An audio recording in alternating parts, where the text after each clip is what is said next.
Recording in progress. Halo. Selamat datang di kelas pagi ini. Saya sebenarnya agak cukup terbebani ya karena diminta ngajar kelas ini, padahal saya juga tahu masih banyak leader di sini yang kalau jualan jauh lebih master daripada saya. Tapi thank you untuk kepercayaannya teman-teman. Semoga sedikit banyak ada hal yang bisa dibawa pulang ya. Oh ya, ngomong di sini masih ada yang agent nggak? Ya semuanya agent saya tahu. Ada. Saya masih ada yang agent kan? Jadi baru oke. Apa yang mau ambil ini Pak? Oke, sebenarnya yang nanti akan saya share itu juga kurang lebih yang saya dapat dari leader-leader senior sebelumnya ya. Jadi ini hanya sebenarnya rekapan dari cara kerja saya di lapangan seperti apa ketika saya ketemuan sama para nasabah. Oke, sama nanti kita akan banyak diskusi aja teman-teman ya, karena kondisinya sekarang saya grogi banget, jadi kemungkinan saya akan lupa akan hal-hal yang mungkin saya mau sampaikan. Jadi nanti banyak tanya aja. Oke, ini yang belum scan, boleh scan dulu. Boleh scan.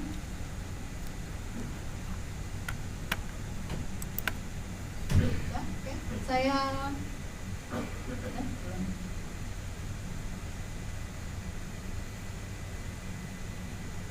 Oke, saya mulai ya. Ini judul kelas saya hari ini. Abaikan backgroundnya karena ini membantu saya merilekskan syaraf-syaraf di kepala ya, biar gak terlalu tegang-tegang banget. So, judulnya adalah Di Mana-Mana Ada Uang. Kenapa judulnya ini? Karena terlepas dari berbagai berita yang ada mengenai ekonomi jam berapa nih? lainnya, Tapi saya lihat masih banyak loh orang yang internetnya jelek nih. Datang lu jelek internetnya nih. ditulis lumayan banyak. Ya benerin lah. Uangnya ada aja kan. Mana sih memang lagi jelek dan benerin. iPhone 16 baru masuk, akhirnya banyak banget. Mungkin teman-teman di sini ada juga yang baru beli iPhone 16. Hanya menurut saya, jadi gimana caranya supaya si duit-duit itu sampai ke kantong kita gitu. Oke, saya kasih judulnya Di Mana-Mana Ada Uang. Dan menurut saya juga untuk pada akhirnya kita sampai bisa closing sama orang, tahapnya cuma 3 doang. Kita mulai yang pertama ya. Oke, yang pertama lagi.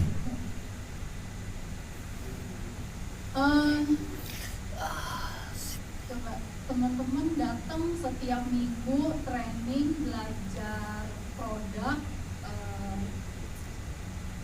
role play, udah katam banget sama produk, tapi nggak ketemu sama orang yang ceritain itu gimana.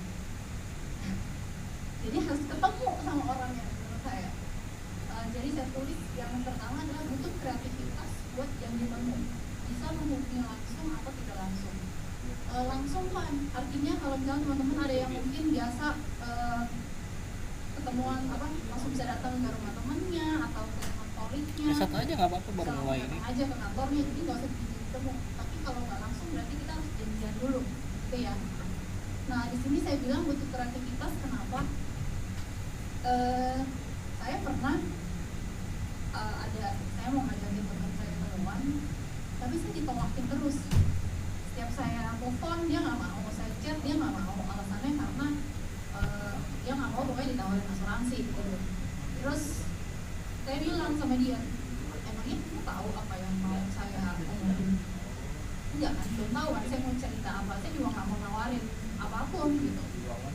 Karena akan sangat tidak adil ketika kamu nolak saya yang kamu nggak tahu isinya, terus kamu nolak apa gitu kan, kayak ya nggak fair aja. Jadi saya minta dikasih kesempatan sama dia untuk kayak, boleh lo gue ketemu sama lo sekali. Kalau misalnya dalam sekali itu lo tetap gak suka sama sharingan gue, ya udah nggak apa-apa, kita nggak usah lagi ngobrol gitu. Jadi ya teman-teman belum cari kreativitas kayak gimana gitu ya. Terus napas dulu sih, emang Napas.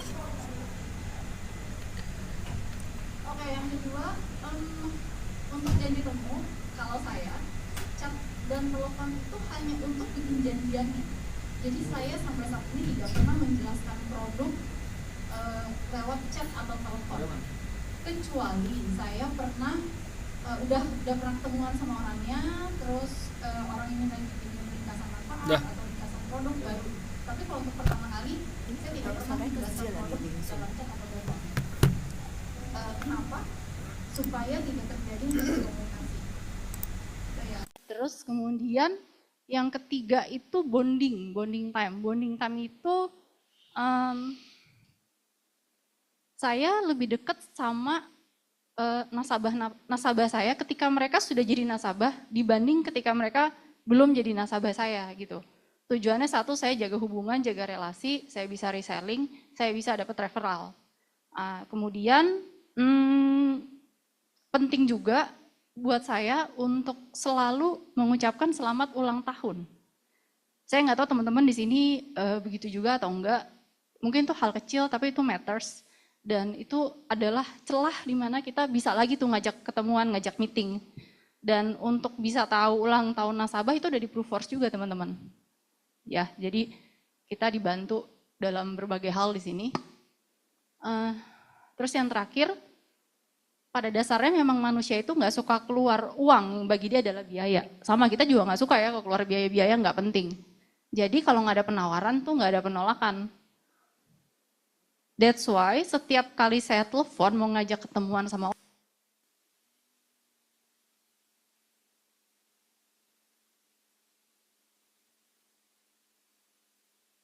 jadi ketemu untuk sharing soal program dari Prudential gitu.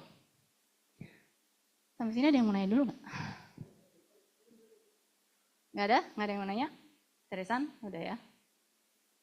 Oke. Saya slide-nya anyway juga cuman 3 doang, jadi kayaknya ini cepet banget, 20 menit selesai kayaknya ya. Oke, yang kedua.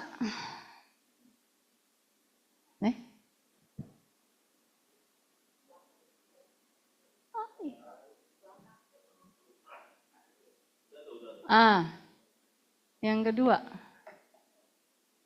Nih, pasti yang udah leader lama udah tahu ya, REMS, bener nggak? Wah, masa? Itu loh yang kalau di mobil diinjak supaya mobilnya berhenti.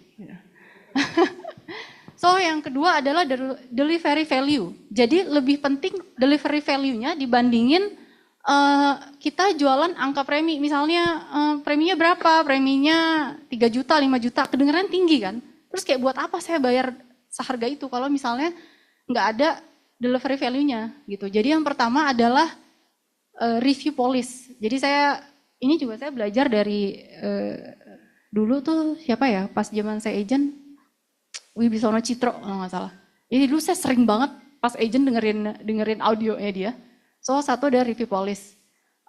Ini sebenarnya adalah bridging buat saya untuk bisa masuk ketika saya mau sharing. Kenapa? Karena pertama saya nggak suka basa-basi, saya nggak bisa basa-basi, dan kalau saya basa-basi ketahuan banget gitu ya. Jadi saya biasanya ketemu nasabah, terus ngomong sebentar, habis itu langsung tanya, Pak, Bu, Ciko, udah punya berapa polis gitu. Yang saya tanya, udah punya berapa, bukan udah punya atau belum. Karena untuk beberapa orang nanya ketahuan kayak nggak punya tuh kayak gengsinya gimana gitu ya. Jadi dalam kita ngobrol sama nasabah itu ada gengsi yang perlu dijaga, ada gengsi yang perlu dicolek. Jadi lihat-lihat juga tempatnya. Jadi saya tanya, udah punya berapa polis? Nah biasanya dari situ ketahuan tuh, dia beneran punya atau belum? Atau kalau misalnya dia udah punya, manfaatnya apa? Kita tanya. Untuk apa kita tanya manfaatnya? Dan saya tanya ya, jadi lebih banyak pertanyaan ya, teman-teman ya. Kenapa kenapa kita harus lebih banyak bertanya? Karena pertama itu kita bisa fact finding. Kedua, itu untuk jaga presence-nya dia ketika ngobrol sama kita, dia tuh nyimak. Kalau kita bikin pernyataan doang, mungkin dia pikirannya bisa ngawang-ngawang kemana gitu, nggak tahu ya. Jadi saya tanya, tahu manfaatnya atau enggak, tahu isi polisnya atau enggak, tahu detail nilai value polisnya atau enggak. Kalau misalnya dia jawab enggak tahu, ya Ntar kita tinggal tanya lah, kalau nggak tahu gimana nanti kalau mau klaim gitu. Jadi itu dari situ mulainya ya. Nah ini untuk teman-teman agent, ada yang udah tahu gimana cara review policy belum? Ada yang udah tahu kurang lebihnya? Udah tahu ya? Jadi saya nggak perlu tulis ya? Enggak.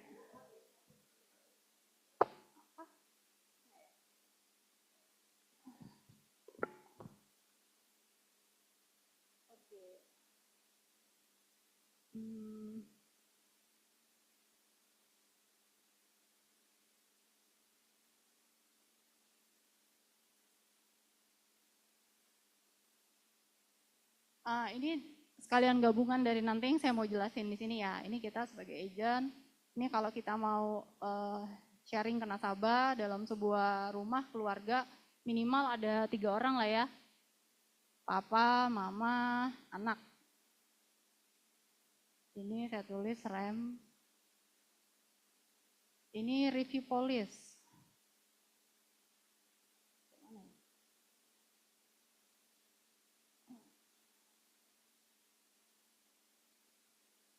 Review policy itu, ya ini setahu saya ya, selama ini saya review, kayaknya brand apapun, supaya kita tahu, biasanya untuk tahu uang meninggal, tulisan di ringkasan polis adalah uang pertanggungan, UP-nya berapa.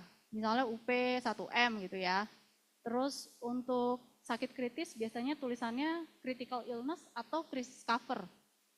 Jadi semuanya kurang lebih sama kayak gitu. Supaya mungkin teman-teman yang masih agent nggak bingung nanti kalau mau baca polis krisis cover. Oh ya, sorry ya. HS ini hospital biasanya tuh pasti ada plan-nya. Nah, plan A, plan B, sekarang apa silver A, silver B. Terus ntar kita tinggal cek, misalnya dia ada dia udah on bill atau belum on bill. Kurang lebih semua brand insurance kayak gini tulisannya.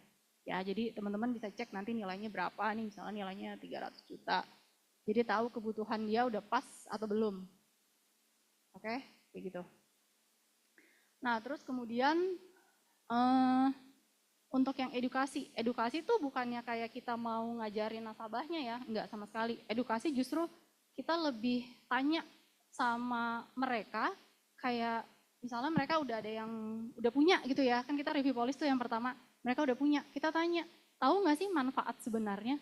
Misalnya dari uang jiwa, gunanya tuh apa untuk kalian nanti? Kita tanya sama dia. Kalau untuk sakit kritis apa gunanya buat kalian? Kayak kalau misalnya kita prospek, ya pilihannya kalau kita prospek kan cuma ada 2 ya teman-teman ya, orang kaya atau orang sedang. Benar ya? Kalau orang yang kurang nggak mungkin kita prospek toh, belum bayar udah lapse duluan itu. Terus orang kaya, biasanya orang kaya itu, mana ya nulisnya? Orang kaya itu biasanya asetnya banyak, sama warisannya besar. Aset banyak, warisan besar. Contoh ya, tetangga saya, beneran di samping rumah saya, itu anaknya 6, rumahnya 9. Itu kayak mana ya? Saya bingung, saya pun lagi kelola sampai hari ini. Anaknya 6, rumahnya 9, oke. Terus dari 6 anaknya ini, tidak ada satupun yang ngikutin bisnis orang tuanya. Terus saya ngobrol sama si tante, terus Tan gimana nanti itu ngebagi 9 rumahnya? Aduh gimana ya, nggak tahu deh. Mungkin nanti saya jual-jualin, karena anak saya aja sekarang juga lagi ngambil KPR rumah. Bingung ya? Saya bingung kadang kalau kayak gitu gimana ya? Terus, oke. Nah terus nanti masa terabaikan? Karena kalau orang kaya, biasanya mereka pasti mau hemat teks ya. Mereka biasanya tuh mau hemat pajak. Sedangkan kalau misalnya punya aset banyak, kurang lebih berarti kita harus punya 7-10% dari jumlah aset. Ya teman-teman tahu ya, buat balik nama, BPHTB, biaya notaris, hal-hal kayak gitu. Nah itu uang cashnya dari mana? Kalau misalnya sekarang dia lagi uang cashnya lagi nggak segitu banyak untuk cover PBB 9 rumah. Terus saya bilang, tante tahu nggak, itu nanti bisa jadi beban loh buat anak-anak. Aset tante justru jadi beban, karena ya harus dibayar toh biaya itu gitu. Nah dari situ sebenarnya kita bisa bikin tuh uang uang jiwa. Jadi kalau untuk orang kaya itu lebih ke distribusi aset teman-teman. Jadi lebih ke multiplikasi aset. Contoh misalnya kayak total aset dia gampang misalnya 10 M gitu ya. Anaknya misalnya 3. Berarti kalian bikinin insurance-nya berarti 10 M, 10 M, 10 M. Berarti untuk 30 M gitu ya. Tapi kalau untuk orang yang sedang, kita lebih menciptakan kekayaan. Contoh kalau misalnya employee, gajinya kurang lebih kan udah tahu ya, misalnya berapa 20 juta, 30 juta gitu. Terus kita tanya sama dia, kita harus selalu tanya ya, kita tanya, mau nggak sih bapak gitu ibu ngasih ke anak-anaknya nanti kayak 5M, 10M gitu ya, mau nggak?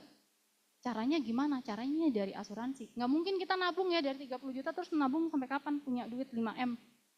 Jadi kita manfaatin sumber daya yang ada gitu. Oke, ini di sini ya.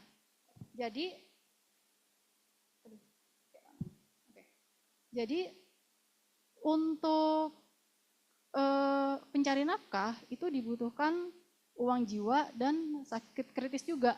Oh ya, untuk kalau kita jualan sakit kritis itu lebih banyak di orang sedang. Kenapa? Karena kebanyakan orang sedang itu punya banyak cicilan.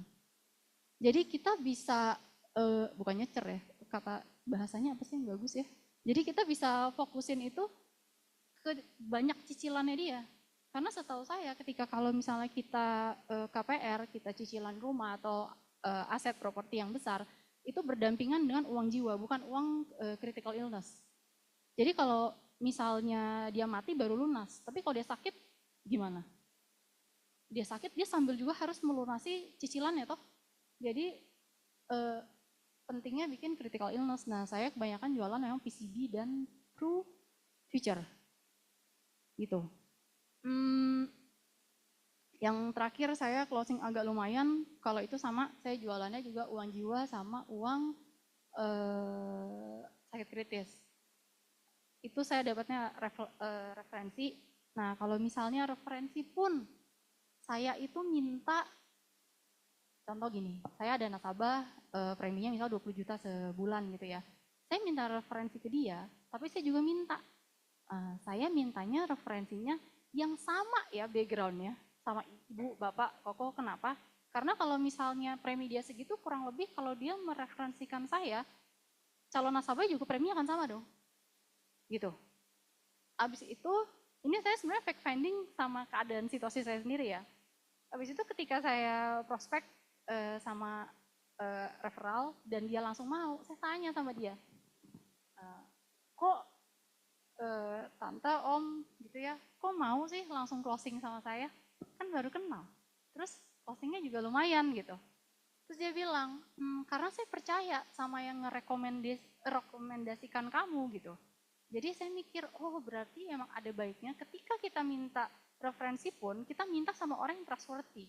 Entah dia trustworthy dalam keluarganya, dalam pekerjaannya, dalam permainannya. Kan kita juga lihat ya, kalau kayak misalnya lagi main-main gitu, kita komunitas di mana, kita pasti akan lihat pasti ada satu dua orang yang dia tuh kayak apa ya, ketuanya gitu. Nah, itu tuh yang kita perlu minta referensi dari dia gitu. Jadi teman-teman mintalah referensi sama orang yang trustworthy gitu, supaya ketika nanti dikasih pun closingnya juga enak. Oke? Nah, terus yang ketiga, ini kayaknya juga sebenarnya ada yang saya skip, tapi saya lupa apa. Oke. Yang ketiga, masalah. Jika kita kasih masalah sama mereka gitu ya, masalahnya apa? Contoh misalnya ibu rumah tangga, masalahnya kalau misalnya dia cuma ibu rumah tangga, tidak punya skill apapun, terus suaminya hanya employee, punya anak beberapa gitu ya, lebih dari satu, terus kalau misalnya suaminya sampai kenapa-napa, suaminya die, terus punya nih misalnya UP, tapi sebenarnya cuma 1M doang gitu, cuma perlu cinta doang. Terus pengeluarannya dia berapa? Misalnya minimal 20 kali setahun berapa? Teman-teman? 120 kali berapa? Cuma bisa 9 tahun gitu? Apakah cukup kalau anaknya masih kecil? Jadi kita tanya, jika value yang dibutuhkan kurang, apakah bisa menggantikan nilai finansial dengan kualitas dan hasil yang sama? Jadi orang itu beli bukan berdasarkan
karyawan biasa, staff juga, preminya itu 1,9 juta sebulan.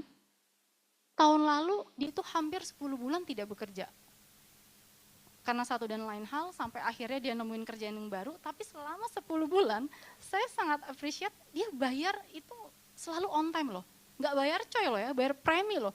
Kalau dari orang yang nggak bekerja tuh menurut saya itu sesuatu banget.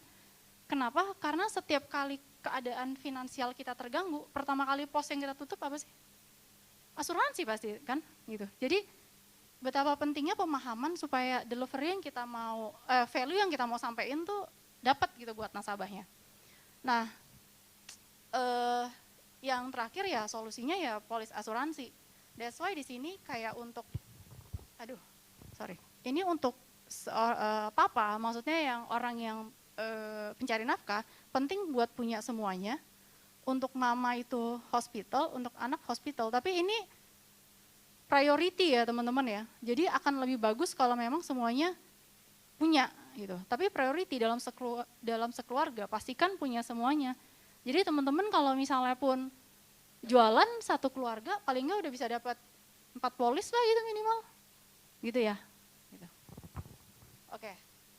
Dan terakhir adalah seberapa kamu percaya diri bahwa apa yang kamu bawakan bagus luar biasa dan akan disukai dan ada empati dalam bercerita.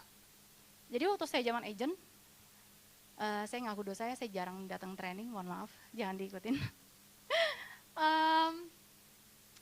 Tapi ketika saya ketemu nasabah, saya jelasin, sharing produk atau apapun itu, saya tuh semangat banget. Walaupun pada akhirnya saya tahu kayaknya saya salah deh jelasinnya, tapi pede-pede aja kan. Saya pede sama brand ini, saya pede sama produknya, saya pede apa yang saya kerjain di sini tuh bisa menghasilkan sesuatu yang positif buat saya, jadi pede aja. Ketika kita punya pede bagus, orang itu nggak akan mikir kalau dia mah baru-baru aja lah, dia mah apalah gitu, nggak akan mikir gitu, orang akan mau gitu belinya sama kita. Dan ada empati, empati nih kayak misalnya nasabah cerita sama kita gitu ya, tentang keluarganya, tentang pekerjaannya, ya kita duduk mendengarkan dengan baik, merespon dengan baik, jadi ada empati dalam obrolan tersebut. That's why value-nya sampai, kita bisa closing teman-teman. Oke, saya lanjut dulu ya. Ini udah slide terakhir loh. Cepat. Oke. Terakhir yang gak kalah penting adalah follow up. Follow up 80% penentu closing buat saya. Ini harusnya closingnya di atas tulisannya. Ada nasabah-nasabah saya yang kalau balas teks saya itu, chat saya, telepon saya seminggu kemudian. Habis itu saya baper. Kok dia nggak balas saya, dia nggak baca, dia ngeh nggak sih, apa nggak sih gitu ya. Tapi karena saya ya follow up aja gitu ya, pada akhirnya justru yang jarang membalas dia yang closing loh teman-teman ya. Dibanding yang banyak nanyanya paling banyak, paling number one gitu ya. Chatnya ada di paling atas saya, cuman nggak closing, nanya aja, mau tahu aja, terus compare dia sama yang lain gitu. Jadi penting sekali untuk follow up. Begitu juga follow up referensi. Saya kalau tidak karena referensi, saya juga nggak bisa jualan juga gitu. Jadi follow up itu penting. Kemudian trial closing. Trial closing itu teman-teman harus perlu ya pede aja, karena kita udah tahu nasabah ini udah mau kok sama saya, udah oke, ya udah trial closing. Apalagi untuk nasabah-nasabah yang clean case, setelah saya udah sharingin, saya langsung tanya, Pak, Ibu bayarnya mau pakai apa, kartu kredit, langsung ya gitu. Jadi begitu saya submit, udah langsung bayar gitu. Jadi saya nggak pakai nunggu lama. Nah, udah ya. Sampai itu aja. Habis itu, nah yang terakhir kalau selling teknik dari semenjak saya agent sampai hari ini, yang paling works buat saya adalah segitiga asuransi. Nggak ada yang lain. Ya kalau misalkan teman-teman mau ada yang lain, ya nggak apa-apa gitu. Hanya kalau untuk saya, ya ini gitu. Saya udah selesai sebenarnya sharingnya, cepet banget karena deg-degan juga. Ya silakan kalau ada yang mau bertanya teman-teman. Ada yang mau nanya?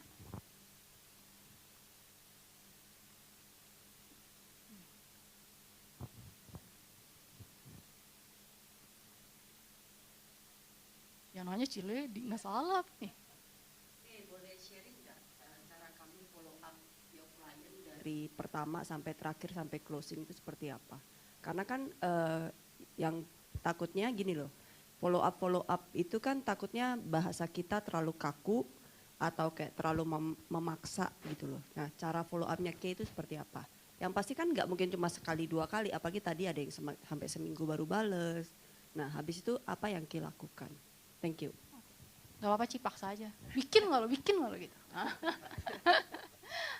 Oke, saya kalau follow up, abis saya udah prospek nih ya, terus kan kita bisa lihat ya, dari maksudnya dari nasabahnya dia tuh langsung mau atau misalnya dia ada mau nanya dulu mungkin sama pasangannya atau mau mikir dulu. Biasanya saya bilang kayak nanti saya izin follow up 2-3 hari ke depan ya gitu. Literally maksimal di hari ketiga saya pasti akan tanya. Saya langsung tanya, gimana yang kemarin udah oke, preminya udah oke sekian, udah mau langsung bayarnya jadi pakai apa. Jadi saya langsung kayak ke pembayarannya tuh mau gimana gitu. Saya langsung tanya kayak gitu sih. Kalau misal nanti dari dia, saya mikir dulu ya gitu atau apa. Oh ya udah oke, tapi nanti 2-3 hari ke depan saya follow up lagi ya. Dan kalau dia bilang ya udah oke, saya akan follow up lagi. Jadi sebenarnya karena saya di depan udah minta izin, atas seizin dia ya saya tanya gitu sih Ci. Jadi sebenarnya enggak, karena saya udah minta izin jadi saya enggak merasa kayak gimana-gimana. Kecuali kalau misalnya dia bilang, ada juga yang bilang, enggak usah tanya saya lagi ya, nanti kalau saya oke, saya akan hubungin kamu. Oh ya udah, sebagian orang memang dia hubungin saya. Maksudnya dia memang tipenya yang dia inget dia hubungin saya, ya udah. Tapi kalau misalnya yang gimana-gimana, biasanya sebenarnya kalau orang ragu tuh karena apa sih? Karena budget, teman-teman. Karena budget. Jadi kalau misalnya kita tahu nih, sebenarnya karena budget, kita langsung chat dia aja, kita bilang, ada pilihan lain nih, angka preminya yang lebih rendah. Jadi kita nggak usah tanya, lo keberatan ya budget lo ya, jangan gitu ya. Itu kayak gengsinya dia pasti gimana gitu. Jadi langsung bikinin aja, yang kurang lebih ada pilihan premi, biasanya saya kasih pilihan itu 3 sih. Jadi ada yang rendah, sedang, dan tinggi. Biasanya orang pilihnya selalu yang di sedang. Jadi sebenarnya kita juga mengarahkan dia gimana dia milihnya yang kita mau. Gitu. Gitu sih, Ci. Oke, untuk kalau misalnya kita lagi follow up gitu, biasanya kayak lihat marketnya itu kasih produknya kayak misalnya gini, kalau ngomong kritis, kayak langsung kasih PCB atau PCA atau langsung semuanya kayak satu produk aja gitu? Oh enggak, saya cuma PCB doang sebenarnya. Oh PCB doang. Oh, oke. Terus boleh juga tanya bagaimana cara Kay untuk dapatkan, tadi kan banyaknya referral ya. Bagaimana Kay membuat nasabahnya Kay memberikan referensi dan apa yang Kay bicarakan dengan mereka. Sampai mereka mau lah kasih referensi, bahkan kalau bisa mereka yang teleponin atau WA dulu gitu loh untuk ke orangnya kasih tahu. Minta aja. Minta aja literally kayak minta dong gitu. Kayak nggak gimana-gimana sih, nggak ada kayak harus mikir panjang karena saya pikir kayak ya udah biasanya kalau misalnya udah yang closing saya akan bilang kayak kebanyakan tuh closingan saya tuh tante-tante ya. Jadi ya soalnya kayaknya mereka yang kayak megang keuangannya gitu. Jadi kayak tante saya boleh ya gitu. Jadi nggak nanya enggak gitu, jangan tanya boleh nggak, kalau enggak dia ada jawaban enggak ya kan. Tapi kayak boleh ya saya minta referensi yang kurang lebih backgroundnya sama kayak tante, saya bilang gitu. Karena kan siapa tahu orang itu juga butuh hal yang sama nih, yang program yang saya sharingin gitu. Abis itu saya bilang lagi, nanti kalau untuk referensinya saya follow up ya gitu. Jadi saya follow up juga, sama 2-3 hari juga, maksimal 5 hari, nggak nyampe seminggu. Karena orang bisa lupa kan. Terus kalau misalnya dia bilang, tapi siapa ya? Ya siapa ke tante, coba deh tante scroll HP gitu, saya bisa kayak gitu. Karena kalau scroll di HP saya kayaknya udah mentok nih kan. Jadi coba tante yang scroll HP-nya gitu. Jadi ya udah minta aja terus ya gitu. Saya pernah sampai dari satu calon nasabah ini nggak closing. Dia nggak mau sama saya, tapi dia ngasih sama saya 8 referensi loh. Gitu. Jadi kayak ya who knows, kalau nggak minta kita nggak pernah tahu. Jadi coba aja. Gitu. Ada lagi yang lain yang mau tanya? Ayo. Bu Daryati dulu tadi kayak baru.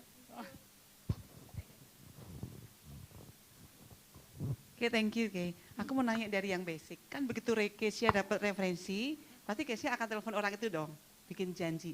Boleh dong Ke sharing ke kami cara menelponnya. Telepon ya. Heeh. Pencet, Sampai dia deal mau ketemu sama Kesia. pencet nomornya ya. Nah, Heeh. pencet dial. Oke. Halo gitu.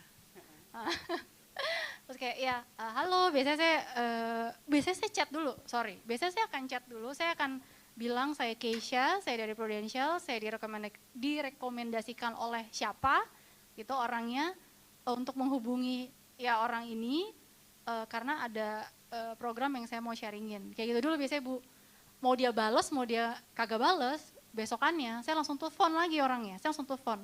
Abis itu saya ulangin lagi perkenalkan diri, abis itu saya langsung bikin janji ketemu gitu. Oke, kalau dia misalnya opsi 1 nggak balas, terus dia bilang gini, nggak angkat telepon, dia bilang mau ngapain ya, WA aja, dijawab nggak? Atau mau ketemu soal apa ya, gimana Ke? Bisa Ke? Kan udah saya jelasin di situ. Kalau saya ketemu memang mau sharing soal program Prudential. Oh, Udah, dari awal saya. bilang program Prudential? Iya, semua, Oh, oke, semua dari semenjak saya agent sampai sekarang semua saya akan bilang kayak gitu. Karena itu meminimalisir kayak, maksudnya saya udah ditolak gitu kan. Pasti kalau kita ketemu kemungkinan juga akan ditolak kan. Tolaknya dari awal gitu Bu.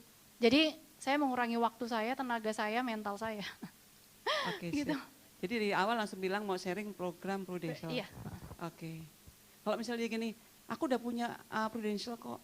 Oh iya bagus kalau gitu, saya boleh review polis. Yang tadi yang review polis. Oh, oke, Gitu. oke. Baik, thank you. Iya, sama-sama. Ada lagi guys? Oh iya tadi.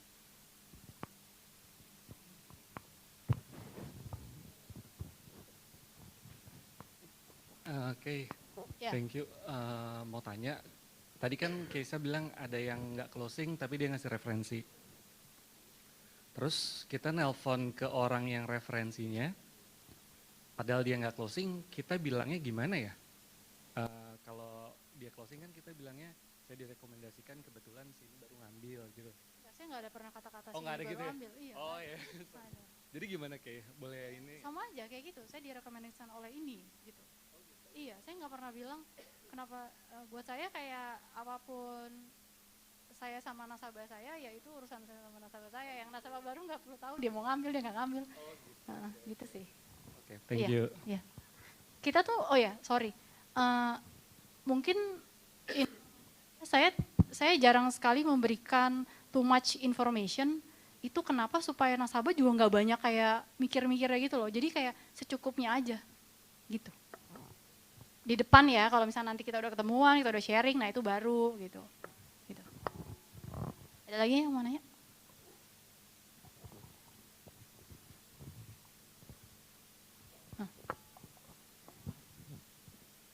Halo, selamat pagi Kesia. Ya, lagi. Oh ya, Cek Kesia. Aku Oh, Jason. makasih, berarti saya terlihat muda ya, makasih, nggak apa-apa, nggak apa-apa. Iya, Oke, iya. lanjut. Aku mau nanya nih, misalnya kan kita kan dapat referensi, tapi yang orang yang ngereferensi itu bilang jangan bilang dapat dari saya ya. Itu gimana ya? Jadi ya, kayak itu ya nasib berarti. kan kadang ada tuh ya. Kayak Kalau gitu ya. misalnya nggak boleh bilang gimana ya, saya jarang sih. Hanya nggak apa-apa, bisa aja bilang memang saya dari Prudential, ada hal misalkan yang saya mau sharingin, yang saya pikir itu cocok buat backgroundnya siapa gitu yang mau di prospekin kayak gitu. Jadi anggap aja kan kalau misalnya kita dapat telepon dari bank atau dari agen-agen asuransi kan nawarinnya juga gitu kan. Nah ya gitu aja sih, nggak apa-apa. Jadi chat dulu, kalau chat yang nggak dibalas nggak apa-apa, telepon terus kayak gitu. Tapi kalau misalnya memang dia nggak dapet, ya udah kita next aja nggak apa-apa. Tapi kan palingnya udah coba, karena kan kita belum tahu juga responnya apa. Gitu. Oh, oke, thank you. Ya. Ada lagi? Nggak ada?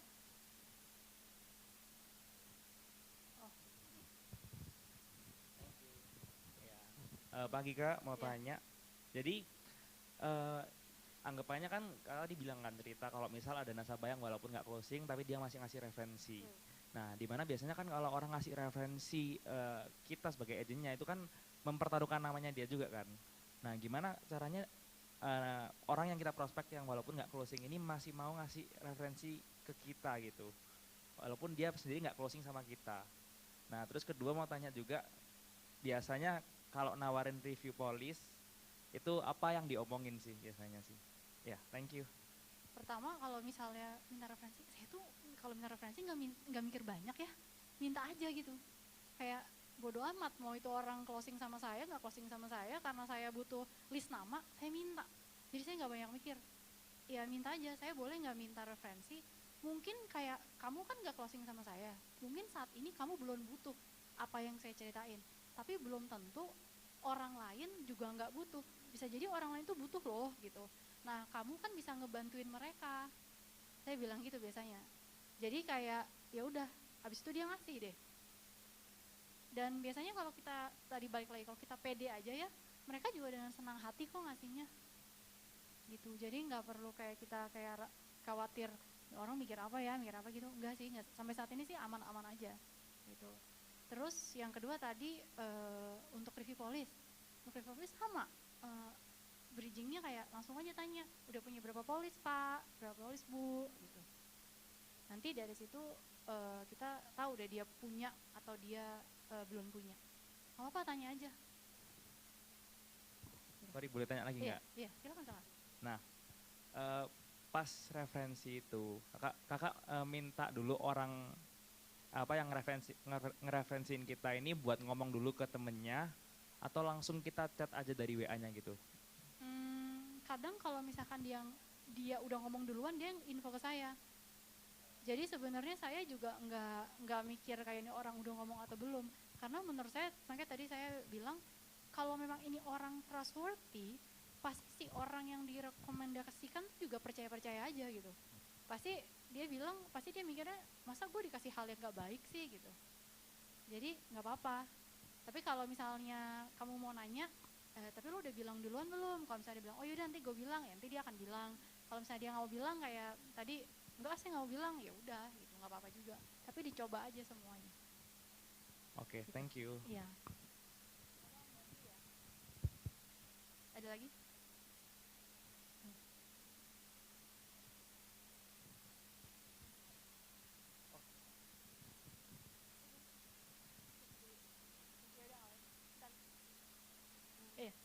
Pagi Kak, mau Iya, tanya, pagi.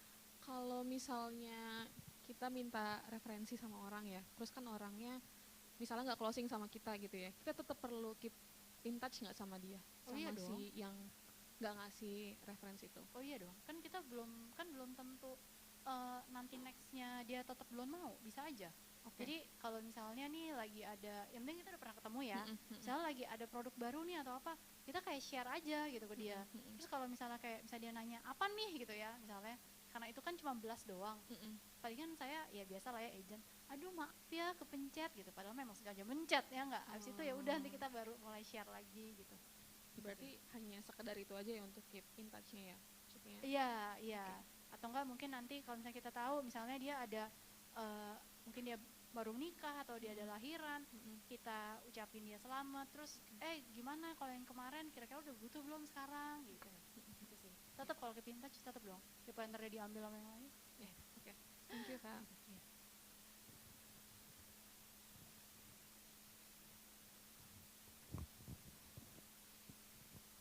Terima kasih Kak Kresia untuk kesempatan bertanya. Jadi teman-teman saya itu rata-rata adalah setahun lagi akan pensiun dan rata-rata anaknya juga udah pada bekerja.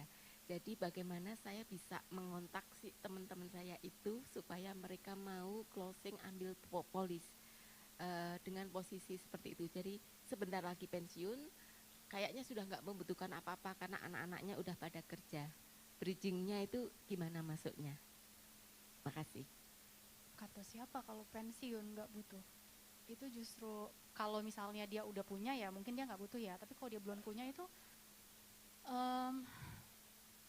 orang tua itu ya teman-teman, ketika semakin tua walaupun sebenarnya di mudanya dia tidak pernah sakit, tuanya pasti akan ngalamin sakit kan, karena kan sesuai WHO 9 dari 10 orang pasti akan mengalami sakit. Dan ketika dia sakit, apalagi misalnya anaknya baru kerja gitu ya, yang biayain siapa? Anaknya. Jadi ada baiknya ibu minta referensi ya anaknya, semua anak-anaknya aja minta nomor teleponnya. Jadi anaknya yang bikin polis kemudian anaknya juga bisa bikinin buat orang tuanya, bisa bikinin hospital gitu. Gitu sih. Berarti pertama malah yang dibikinkan polis anaknya dulu untuk hospital gitu. Eh, Atau untuk mamanya dulu gitu. Belum paham. untuk Bentar, saya pikir dulu kata-kata yang baik. Oke. Supaya ya.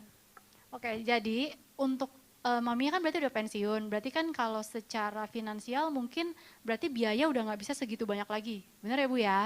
Nah, berarti kan yang bayarin kalau misalnya ibu mau teman ibu yang bikin polis, berarti anaknya dong yang bayarin ibunya, ya kan? Berarti ibu perlu nomor telepon anaknya supaya nanti ibu yang jelasin ke anaknya, ibunya bikin ya, kamu bikin ya buat mama atau papa kamu. Nah, itu yang pertama. Yang kedua, si anak juga perlu di cover. Kenapa? Karena si anak sebagai pembayar. Kalau anaknya sebagai pembayar itu kenapa-kenapa, ya itu gimana kalau nggak di cover? Jadi dari situ aja sebenarnya udah dapat 2 polis, gitu sih. Polis yang disarankan apa? Yang pertama tadi untuk cover mamanya sakit. Oh ya, kalau yang untuk pertama sih sebenarnya itu kan kalau, nah nggak tahu, kita harus bedah lagi apakah ibunya sudah punya polis sebelumnya atau belum.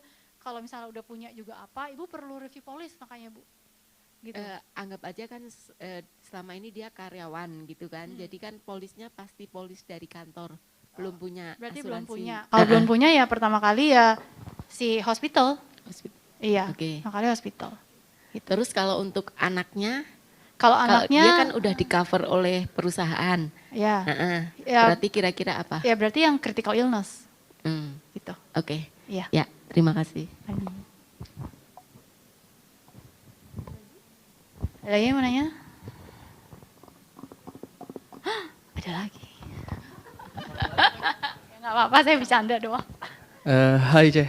Ya, Ya. halo. Aku mau nanya dong, kalau misalkan kalau itu kan tadi konteksnya dalam orang tua yang udah pensiun ya, sama anak-anaknya yang udah kerja. Nah ini kalau misalkan kebaliknya dengan hanya Yang anak-anak pensiun. yang, enggak bukan anak pensiun, bukan. Di bagian kayak anak-anaknya masih ngampus gitu. Ya anak-anak muda lah, yang masih umur kayak, sebenarnya masih Sekolah kuliahan gitu, ya.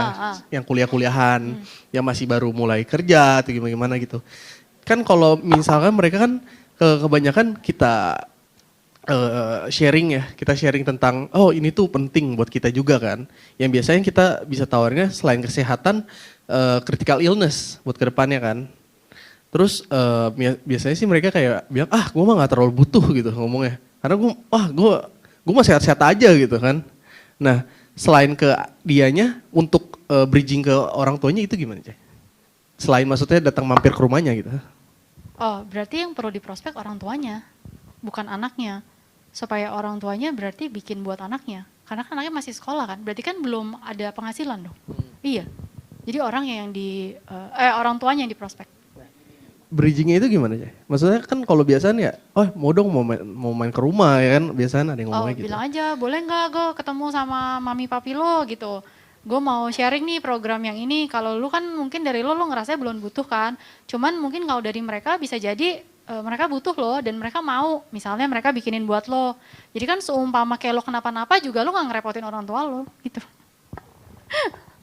Gitu sih. Ini agak paham gak? Belum paham? Paham. Oh iya, oke. Cuma kayak mau nanya lagi. Iya. Ya kalau misalkan dalam konteksnya yang anaknya nih kayak bilang, orang tua gue udah gak mau pakai asuransi nih gitu ngomongnya kan. Kayak gue benci banget nih sama asuransi gitu bapak gue gitu. Jangan ketemu gitu. Oh, itu kan kata anaknya kan? Iya, anaknya. Kamu harus dengar langsung dari orang tuanya. Gitu. Nggak seriusan, karena kebanyakan tuh orang kayak nggak mau tuh, kenapa sih? Biasanya kan kecewa sama agent, kecewa sama nilai tunai itu zaman dulu, terus kecewa sama klaim, biasanya karena itu. Nah itu nggak apa-apa, kayak kita ngobrol dulu aja kan. Makanya tadi balik lagi kan kita tidak nawarin, cuma cerita doang. Siapa tahu dari ngobrol sama kamu ada pengetahuan baru nih kalau ternyata nggak semengerikan itu kok insurance gitu. Justru sebenarnya tuh bisa ngebantu. Gitu. Jadi kayak ya ketemuannya dulu. Nah kalau misalkan dalam ketemuan ternyata kamu langsung ditolak yang mentah-mentah banget, ya udah nggak apa-apa. Cuman paling nggak kamu udah coba gitu. Nggak apa-apa. Oke, makasih. Iya. Ada lagi? Gak ada?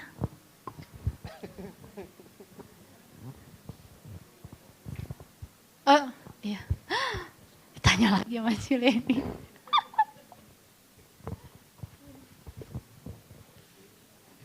Oke, di insurance udah berapa lama ya, Kay? Di insurance tuh sebenarnya kalau benar-benar aktif tuh berarti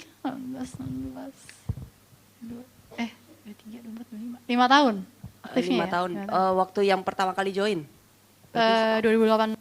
Joinnya tuh kalau terdaftar 2017, tapi aktifnya itu Maret 2018. Oh, beda dikit lah ya. Pengen taunya gini, kan kalau kita lihat di sini sekarang tuh banyak yang kuliah sudah jadi agent.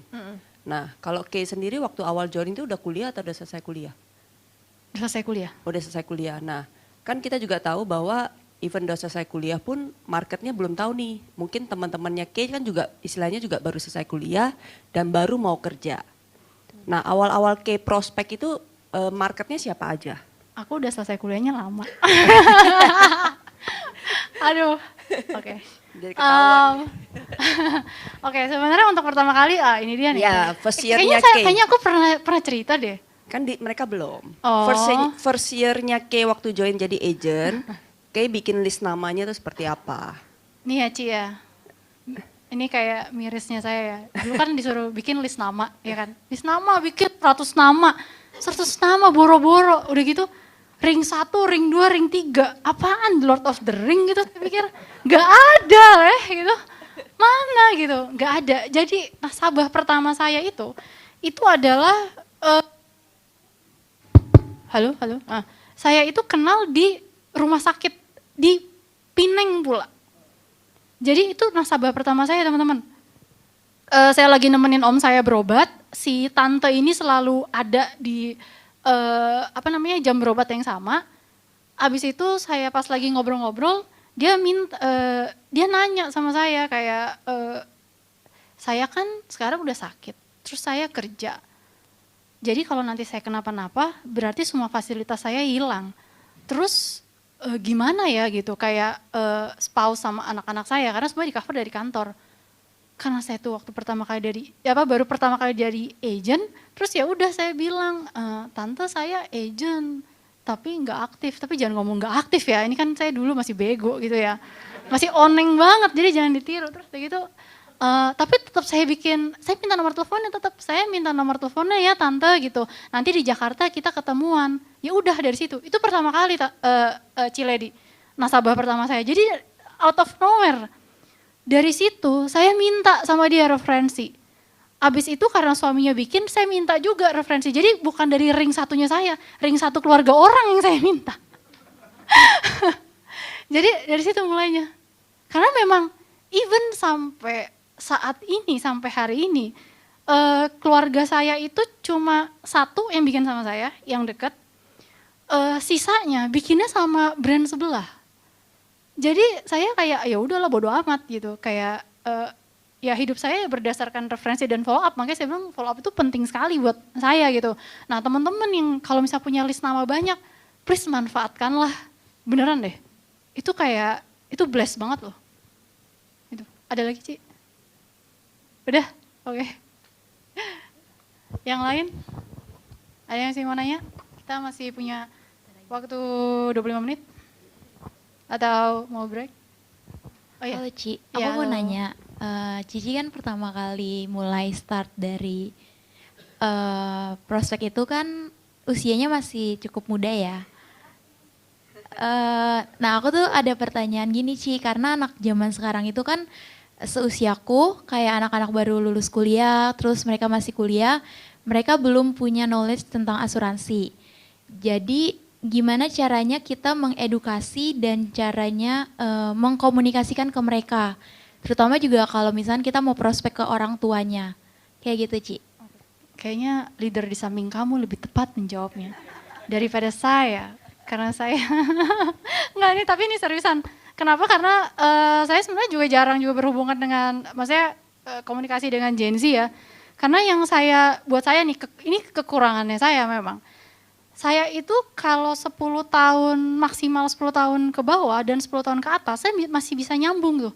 Begitu kayak udah 15 tahun di bawah saya, udah puyeng, saya nggak sambung gitu sama tata bahasanya pun saya nggak paham. Nah tapi balik lagi tadi seperti yang tadi, sorry namanya siapa? Sebastian tadi juga nanya gimana kalau saya ya minta aja, kayak beraniin diri aja minta nomor telepon orang tuanya, minta dihubungin, atau enggak kalau misalkan kamu lagi main ke rumahnya, ada mami papinya, kayak nempel aja dikit. Om saya mau ngobrol deh, boleh nggak? Masa kamu anak temannya ditolak? Nggak mungkin lah, pasti kayak oh iya silahkan gitu. Gitu aja, coba aja. Pokoknya di mana kayak ada celahnya, itu perlu diambil. Itu buat saya ya gitu. Karena saya kebanyakan saya harus, orang yang selama saya hidup, saya orang yang perlu kesempatan tuh saya cari. Gitu. Saya jarang kayak diberi, maksudnya dalam dunia bisnis gitu ya, jarang kesempatan datang, saya lebih perlu untuk mencari. Jadi kamu cobalah gitu. Main ke rumah terus tempel-tempel, ya bukan tempel-tempel, maksudnya kayak tante ngobrol yuk gitu. Ya gitulah. Ya agak menjawab. Ya lebih pro tuh kayak Ciledi loh. Nempelnya ke om apa tantenya ke? Itu tolong dilihat siapa yang decision maker-nya sebenarnya. Makanya saya bilang kenapa nasabah saya banyak yang tante, karena setelah saya lihat, oh kebanyakan tuh yang ngatur keuangannya si tantenya. Jadi itu yang harus saya tempel. Nah justru dari situ saya bisa bilang kayak, Tan, si om dibikinin juga ya gitu. Jadi dengan itu dia rela juga ngeluarin dananya buat pasangannya gitu. Gitu sih. Ada lagi yang lain yang mau tanya? Udah nggak ada? Oh.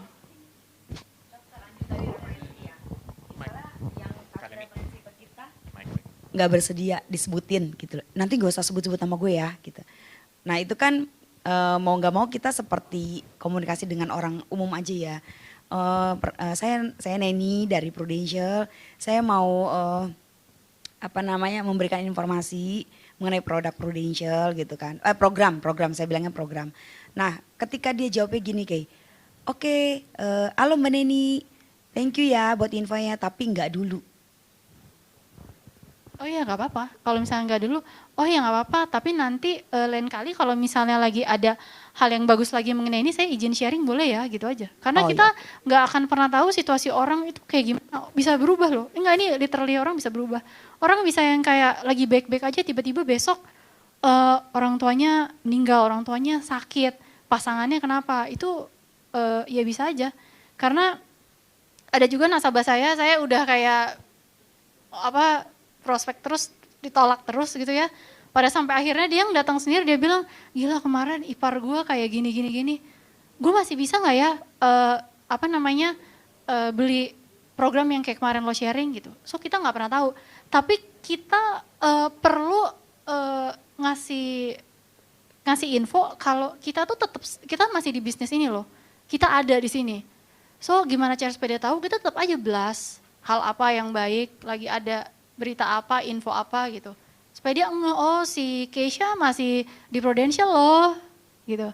Kayak waktu sharingnya Ko Liandi, itu ada sharing soal cara gimana jualan yang kalau misalnya kita jadi karyawannya gitu ya.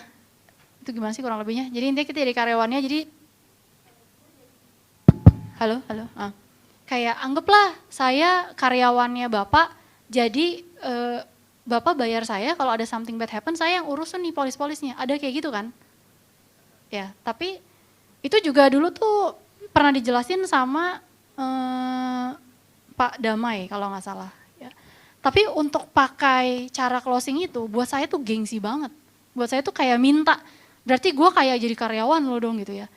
Tapi entah kenapa, kemarin saya dapat DM, dia bilang, oke, gue liatin lo ternyata masih stay ya di Prudential, lo awet banget ya, maksudnya lo bertahan dan gue lihat ya lo lumayan oke gitu. Kira-kira lo bisa ada kasih advice nggak apa sama gue gitu. Padahal dia nggak ngomong sama saya, tapi dia bilang agent insurance dia tuh prestasi banget. Waktu awal saya pernah mau prospek dia bilang, enggak gue nggak mau sama lo, agent gue udah oke banget katanya, nggak perlu gue. Oh ya udah. Tapi karena dia duluan yang chat saya, habis itu saya bilang, oke lah karena dia duluan ngubungin gue, nggak apa-apa lah, gue merendahkan hati sedikit gitu ya. Ya udah itu karena temen ya, kami seangkatan, jadi ya udah kalau gitu gini aja kan, lo kan bisnisnya oke ya nggak, nambah karyawan 1 nggak apa-apa lah, lo jadiin gue agent lah. Jadi kan seumpama agent lo yang prestasi itu, saya tulis gitu. agent lo yang prestasi itu mungkin lagi jalan-jalan ke luar negeri, nggak bisa ngurusin lo ketika lo butuh, masih ada gua. Udah gitu apalagi kan lo baru lahiran anak, lo bikin dia polis sama gua gitu. Jadi dia bikin HS sih sama saya, cuman ya saya akan kelola lagi gitu. Jadi di mana ada kesempatan ya di situ kita bisa masukin info-info dan berita yang baru gitu Kak. Semoga membantu ya. Iya, oke. Kan kita bilang nanti saya akan kasih informasi-informasi lagi ya Pak. Nah dia jawab nih oke boleh gitu. Nah berapa lama jedanya kita akan kontak dia lagi. Ya pokoknya ya memang kasih info-info tentang Prudential lagi kan. Kalau dari Keisha biasanya berapa lama lagi? Iya kalau pas ada aja sebenarnya. Jadi itu nggak saya anggap jadi prioritas. Tapi kalau misalnya memang pas lagi ada suatu hal yang baru, saya share ke dia dan dia mau, itu anggapannya bonus buat saya. Jadi saya nggak mau kayak dependent sama orang ini gitu. Jadi sambil tetap masih keep in touch, tetap cari yang baru gitu. Oke, thank you. Iya. Udah, ada lagi? Masih ada lagi Kak yang mau nanya? Nanya deh Kay. Oh. Yang kemarin closing yang gede itu cara closingnya gimana? Sama deketinnya berapa lama? Yang mana ya? Ya banyak kan case kamu yang gede-gede. Amin. Kalau yang terakhir itu sebenarnya itu referensi, Ci. Makanya tadi aku bilang tuh referensi, terus jadi dari saya dapat referensinya itu tahun lalu. Jadi sebenarnya dia baru jadi nasabah saya itu di Oktober atau November tahun lalu tuh. Abis itu karena sama nih abis dengerin sharingnya ku Liandi kan kita harus cek juga dia udah ulang tahunnya kapan. Terus dari segi usia, kalau makin lama kan juga premi makin tinggi ya. Terus saya lihat kan si ibu ini masih sehat. Maksudnya dia belum ada medical record. Terus secara kayak kesehatan juga maksudnya oke, orangnya olahraga. Terus lihat dari kondisi tubuh juga maksudnya berat badannya juga oke, ideal. Ya udah jadi saya tawarin lagi tuh yang kan kita juga ada yang karena ya PEC berarti kan bisa jual lebih tinggi ya. Jadi saya langsung nawarin lagi. Saya jual sakit kritis sama uang jiwa. Abis itu yang kemarin suaminya yang closing gitu. Mungkin cara ngomong, cara prospeknya gitu gimana? Cara prospeknya biasa aja sih, sama karena dia referensi saya bilang, nah karena yang referensinya itu maksudnya udah jadi nasabah, jadi saya bilangnya sama dia ya lebih enak. Dia itu ngambil program ini loh, ini tuh bagus loh Bu, karena kan ibu ini jadi backgroundnya mereka ini couple pengusaha, hanya pengusaha juga masih butuh tenaga dan waktu mereka gitu. Sementara anaknya juga sampai saat ini juga belum tahu mau nerusin atau enggak. Jadi just in case ada something bad happen kan ya gimana, belum tentu anaknya bisa nerusin. Berarti ya dia perlu punya uang jiwa sama perlu punya sakit kritis kayak gitu. Karena memang belum punya kalau yang ini, belum punya sama sekali. Gitu. Dan sebenarnya lebih kayak gini, kalau sama nasabah-nasabah yang cukup gede ya, sebenarnya yang perlu kita luangkan adalah waktunya kita. Mereka tuh cuman seneng didengerin doang. Saya bisa ya kayak setengah harian tuh di rumah nasabah, cuman nemenin dia nonton kayak acara-acara TV lokal gitu loh. Yang saya juga nggak tahu artisnya lokal tuh siapa gitu ya, kayak apa sih ini acara apa dalam hati ya. Tapi karena dianya kayaknya exciting banget, ya udah temenin aja, cuman sekedar gitu doang. Jadi kayak buat mereka itu happy gitu, dapat teman baru kali ya. Dia cuma luangin waktu. That's why makanya yang nggak kalah cukup penting adalah kalau kita mau prospek itu satu cukup tidur, itu penting banget cukup tidur. Kedua hati riang gembira. Nah, itu penting banget beneran. Kalau kitanya lagi busuk banget nggak nyampe pesan apa yang mau kita sampaikan juga. Gitu. Oke Ci, ada lagi Ci? Ya, thank you Kes. Iya, oke. Ada lagi?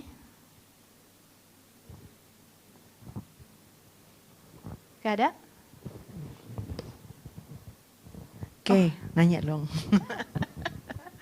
Enggak Ci. Kayak ada, Cici tuh pernah dengar statement Kesia satu ya. Kita mesti beres dulu hati kita. Oh iya. selama belum beres itu kita tuh mau ngerjain apapun juga nggak beres. Nah pertanyaan Cici, gimana kita kan yang gini loh, kayak kadang-kadang orang kan yang belum sadar akan diri dulu belum mengerti gitu ya. Cici sih tahu awal Kesia kan, jadi backtournya Cici tak pesan, maksudnya saat kita pulih itu Kesia tuh langsung backthrough gitu loh, jalan apapun kayak closingnya oke, lancar-lancar oke.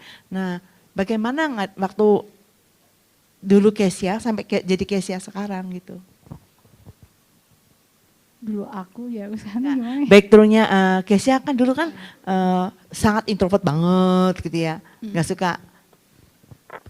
Gimana ya, kurang bisa berani ngomong, nggak gaul. Nah itu menerobos diri sendiri gitu loh kayak. Lamaannya gimana ya? Lawan diri sendirinya Kesia ya, gimana itu? Saya kalau Kesia nawarin orang tuh bukan Kesia banget. Gini, sebenarnya teman-teman semakin lama di sini, kita kan bersama orang-orang juga ya bentuknya ya kayak gini kan, agent-agent ya, rame gitu. Pasti ya sedikit banyak pasti akan tertular kayak gitu. Jadi yang pertama adalah jangan menjauh dari komunitas. Itu udah utama dan terutama ya tetap aja di sini. Walaupun mungkin kitanya lagi nggak closing, lagi nggak kerja secara bisnisnya, tapi paling nggak fisiknya masih ada di sini gitu. Jadi karena dari situ pasti akan nepak tuh hal-hal yang positif sedikit banyak. Itu pertama, kedua ya emang mau, kitanya mau, maksudnya emang kita mau berubah jadi lebih baik, mau berubah bisnisnya, mau belajarnya. Karena memang percuma sih Ci kalau misalnya kayak udah manusianya nggak mau ya udahlah, ya udah gitu. Mau kita nggak bisa nolongin orang yang nggak mau ditolong toh, gitu sih. Sama mungkin yang terakhir, ya lah klise banget, waktu gitu. Ya tapi emang iya, seiring dengan waktu pasti waktu yang akan memulihkan semuanya. Tapi yang paling penting adalah dalam prosesnya itu hal apa gitu yang kita kerjakan, tindakan apa yang kita mau kerjain. Itu sih Ci. Ini kayaknya bukan masterclass selling, ini lebih ke psikologi. Kita enggak lah, Kesia benar-benar kan sekarang beda, ceria. Oh, kasih. Ada lagi? Teman-teman ada lagi yang mau bertanya? Masih ada waktu 10 menit? Udah nggak ada? Udah pada lihat handphone semuanya? Oke. Oh rasanya begini ya, kalau di depan ngomong terus pada liatin handphone, oh saya tahu rasanya berarti.